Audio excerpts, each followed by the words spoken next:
Print and electronic media సోదరులందరికీ నమస్కారం.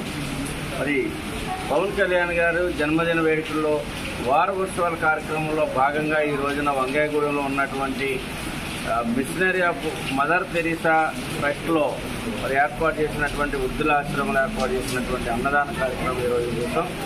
పవన్ కళ్యాణ్ గారి యొక్క జన్మదిన వేడుకల్ని ఒకవైపున సేవా కార్యక్రమాల్లో భాగంగా మానసిక వికలాంగుల మధ్యలో, చిన్నారుల మధ్యలో, వృద్ధుల మధ్యలో జరపాలి.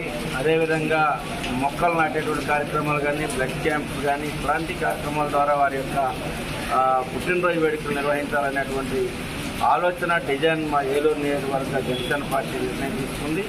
దాంట్లో భాగంగా 5వ రోజు ఈ రోజున వంగాయగూడెంలో ఉన్నటువంటి మదర్ తెరీసా ఈ వృద్ధాశ్ర ఆశ్రమంలో ఈ కార్యక్రమాన్ని అన్నదాన కార్యక్రమాన్ని నిర్వహించాం. మరి రేపు కూడా అనేక ప్రాంతాల్లో సేవా కార్యక్రమాలు, మరి మెడికల్ క్యాంపు, అదేవిధంగా ఇంకా మొక్కల పంపిణీ కార్యక్రమాలు, ఇట్లాంటి కార్యక్రమాలు అన్నీ కూడా రేపు కూడా ఉన్నాయి. 2వ తారీఖు ఘనంగా ఏలూరు నియోజకవర్గం అంతా కూడా మరి అన్నదాన కార్యక్రమాలు, బ్లడ్ క్యాంప్స్, అదేవిధంగా అనేక సెంటర్లో భారీ కేక్ కటింగ్లు, అదేవిధంగా జెండా స్తూపాల ఆవిష్కరణలు, ఈ యొక్క కార్యక్రమాలన్నీ కూడా రేపు ఎల్లుండి కూడా జరుగుతూ ఉన్నాయి.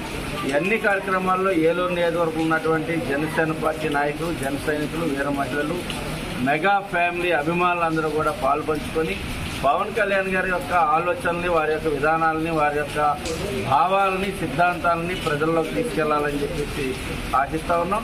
ప్రజలందరి యొక్క ఆశీస్సులు కూడా పవన్ కళ్యాణ్ గారి పైన నిండుగా ఉండాలని, వారు ఇంకా మరిన్ని పుట్టినరోజులు ఘనంగా జరుపుకోవాలని, ఏదైతే పవన్ కళ్యాణ్ గారికి ఏలూరు నియోజకవర్గ ప్రజలందరి తరఫున, జనసేన పార్టీ తరఫున, జన సైనికుల తరఫున, వీర మహిళల తరఫున, మెగా ఫ్యామిలీ అభిమానుల తరఫున వారికి జన్మదిన శుభాకాంక్షలు తెలియజేస్తాం.